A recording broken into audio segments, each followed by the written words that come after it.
আসসালামু আলাইকুম। মাতৃজগৎ টিভির সংবাদে সবাইকে আমন্ত্রণ। সাথে আছি কাজী ফারজানা ইসলাম। মান্দায় কিডনি রোগী আলমের পাশে সাবেক মহিলা vice chairman Jamila Akter Fancy. M A মজিদের প্রতিবেদনে দেখুন বিস্তারিত। নওগাঁর মান্দা উপজেলায় অর্থাভাবে চিকিৎসা করাতে না পারা কিডনি রোগী আলমের পাশে দাঁড়িয়েছেন উপজেলা পরিষদের সাবেক মহিলা vice chairman Mosammat Jamila Akter fancy.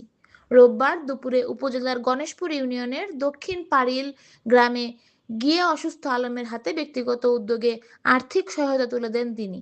এ সময় উপস্থিত ছিলেন উপজেলা কৃষক দলের সভাপতি এমদাদুল হক সুলতান, দপ্তর সম্পাদক মোয়াজ্জেম হোসেন, প্রকাশনা ও সামাজিক যোগাযোগ মাধ্যম বিষয়ক সম্পাদক সোহাগ হোসেন সহ স্থানীয় গণ্যমান্য ব্যক্তিবর্গ। জানা গেছে, অসুস্থ আলম ৪৮ দক্ষিণ পাড়িল গ্রামের মৃত আমজাদ হোসেনের ছেলে। পেশায় তিনি একজন প্রান্তিক কৃষক। বর্তমানে তার দুটি কিডনি প্রায় অকেজো হয়ে পড়েছে। পৈতৃক সূত্রে পাওয়া মাত্র ৩ শতক জমির ওপর একটি ছোট ঘরে স্ত্রী ও ২ সন্তান নিয়ে মানবেতর জীবনযাপন করছেন তিনি। তার বড় ছেলে আরাফাতের বয়স ১৮ বছর এবং ১০ মাস বয়সী একটি কন্যা সন্তান রয়েছে।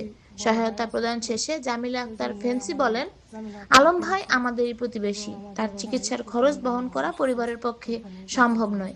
আমি আমার সামর্থ্য অনুযায়ী পাশে দাঁড়িয়েছি। সমাজের বিত্তবানরা এগিয়ে এলে আলম আবার সুস্থ জীবনে ফিরে আসতে পারবেন। উল্লেখ্য, চিকিৎসার ব্যয় মেটাতে গিয়ে ইতোমধ্যেই আলমের সহায় সম্বল শেষ হয়ে গেছে। উন্নত চিকিৎসার জন্য এখন তার বিপুল অর্থের প্রয়োজন, যা জোগাড় করা পরিবারের জন্য প্রায় অসম্ভব হয়ে দাঁড়িয়েছে।